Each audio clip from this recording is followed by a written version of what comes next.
When I first come to work here about 22 years ago, we had a different grounds manager. He was a grounds manager kind of like from the Jurassic era. And we were your typical, park, university, tons of chemicals. We had 57 chemicals that we used on this campus. Herbicides, pesticides, insecticides. The spray was not good for anything. People, bees, anything. It wasn't good for them. We put tons and tons of fertilizer on these yards every year. Fertilizers, all they do is feed the grass and then disappear, and then go down into the water table. But environmentally, large green yards aren't the best thing to have. They're an expensive luxury lawns. If you can do yards like we do here, I think they're okay to have and safe to have and worthwhile having. But as far as these large manicured yards, I think they are not an environmental disaster, but close to it. Plants that aren't traditionally, grow here takes a tremendous amount of water. Water is going to be an extremely big, it already is an extremely big issue out west. Yeah. Here we are in the middle of April and they're putting out fire warnings. So, that tells you that something is shifting and changing around. And hopefully all these things that we have done has helped us prepare for that. Mm-hmm. And I believe it has. And to get people to wean off their yard, and put in drought-resistant landscape and native landscape stuff is very hard to do. We've been very lucky with the support of the administration, so it makes our job a lot easier when we have the support from the administration and whatnot.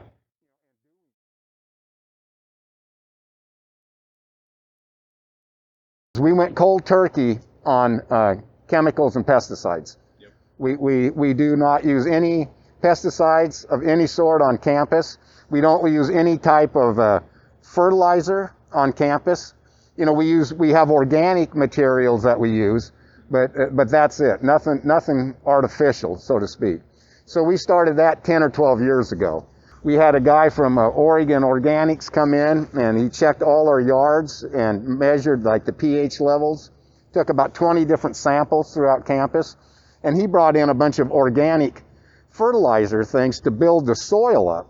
15 different types for all the different types of yards we have on campus. He built the soils up over a period of a couple of years. So now you can see how nice and green they are. We have not put fertilizers on this yard for 10 years. Another thing that we've done is we've cut back our water use. When I first got here to today, I'd say we're putting half as much water on this campus as we did 15 years ago.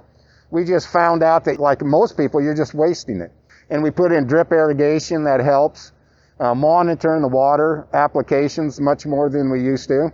And one big thing that we started doing was bringing in native plants, drought-tolerant plants and native plants. So that really helps with because they don't need the chemicals to thrive, and they don't need as much water to thrive. And Dean Wentworth, the ex-botanical garden curator, he was big into bringing in plants that will bring in the animals too, the birds. And he was real big at plant things to bring in butterflies, hummingbirds. So you see a lot of our plants, and so especially in the botanical garden, but all over campus, were planted to feed these birds and butterflies and stuff year round. If you notice the yards, we have a lot more clover than we used to, and that brings in honeybees. But, the clover is now thriving, and it looks fine. Just keep it mowed. We do feed the ducks, so maybe that's why they show up. But, the mill race brings in animals. Most colleges don't have the advantage of having a creek running through the middle of their campus like we do. So that helps with the wildlife end of it, too.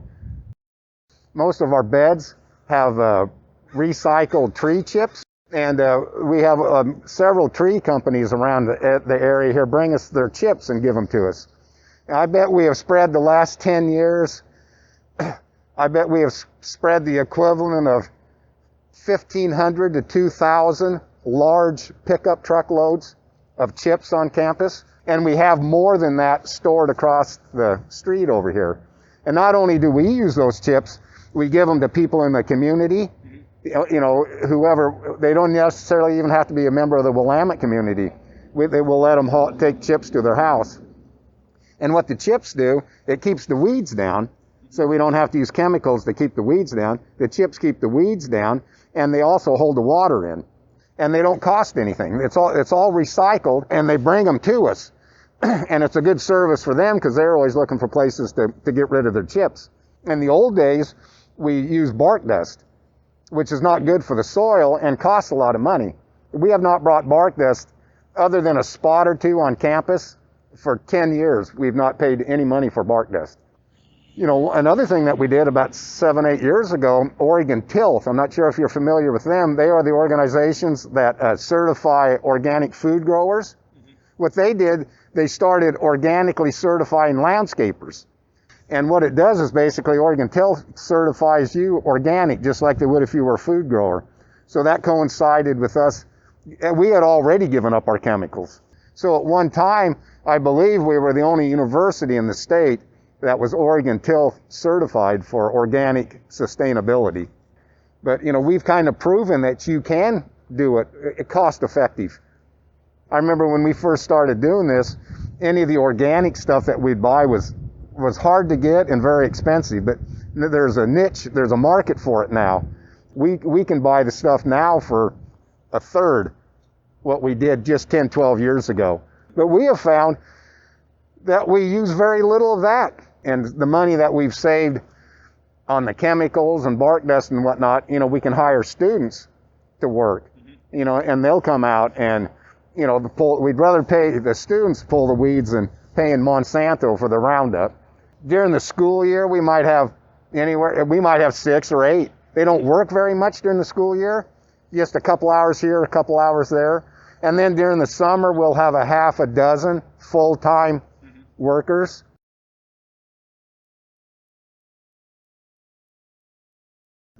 I mean, as far as the environmental damage, I mean, that is, to me, it's solely man-made, because look how long it was survived and did plenty good before, you know, we showed up. It's pretty cut and dried out there what you can do that helps the environment, and it's pretty cut and dried what you can do to harm the environment. It's just that people need to be more concerned or in tune with that, or not turn a blind eye so much to it. You know, and until it gets to the point to where there's more individuals concerned with that than not, then we'll probably just continue on doing what we're doing.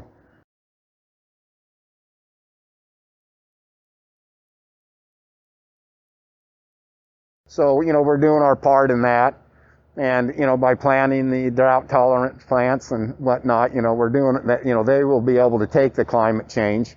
Here on campus, we have expanded some of the beds and put in, you know, drought-resistant plants and whatnot in these beds, and have gotten rid of a little bit of the yards. That is one thing that is changing. You do see less yards and people going with, you know, their little gardens and whatnot. It's amazing how you can get by with nature basically taking care of itself. I have hope. I think people are starting to realize the damage. It's good that we have a younger generation coming up that is more in tune with that. And we'll just see how it works out.